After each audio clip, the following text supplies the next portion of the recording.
Hello guys, back to my channel Chiranjit Puja ভালোবাসার ক্যানভাসে তোমাদের স্বাগত জানাই।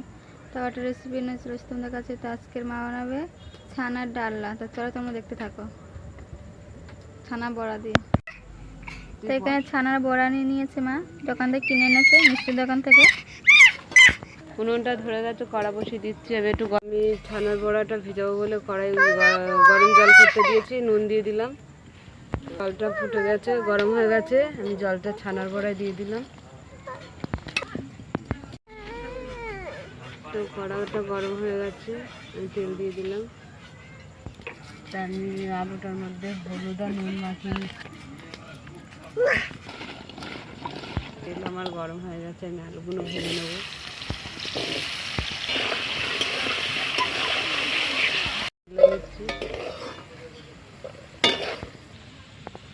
আমি দুটো টুকরো দিয়ে দিলাম শুকনো লঙ্কা, এখানে একটা এলাচ দিলাম আর দারচিনি দিয়ে দিলাম,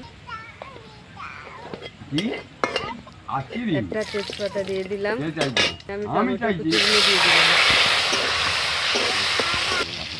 এখানে নুন দিয়ে দিলাম, আদা দিয়ে দিচ্ছি, আদা বাটা, সেখানে 1 চামচ মতন আমি জিরের গুঁড়ো দিয়ে দিলাম, এখানে আমি ধনে পাউডার দিয়ে দিলাম, আসল গুঁড়ো লঙ্কা দিয়ে দিলাম, দিয়ে দিলাম।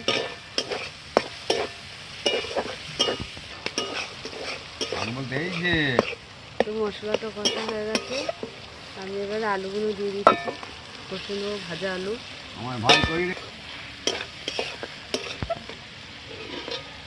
সেখানে আমি ছানার বড়াগুলো দিয়ে দিচ্ছি, গরম জলে ভিজিয়ে একদম টুকো টুকো হয়ে গেছে, নরম হয়ে গেছে।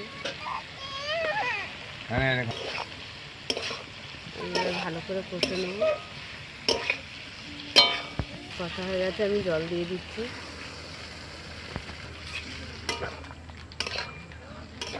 তো আর একটু জল দিয়ে দিলাম আমি, এখানে আমি 1 চামচ ঘি দিয়ে দিলাম।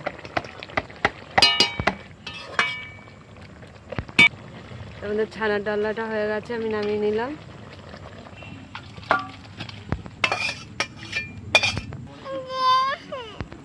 তা আমাদের দেখলে তো ছানার ডালনা দিয়ে আলু দিয়ে ছানার ডালনা করে বানালাম।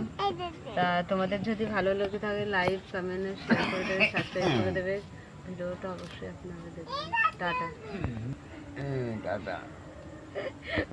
গোলু দেখতো বাটি মাথায় দিয়েছে, সাদা বাটি।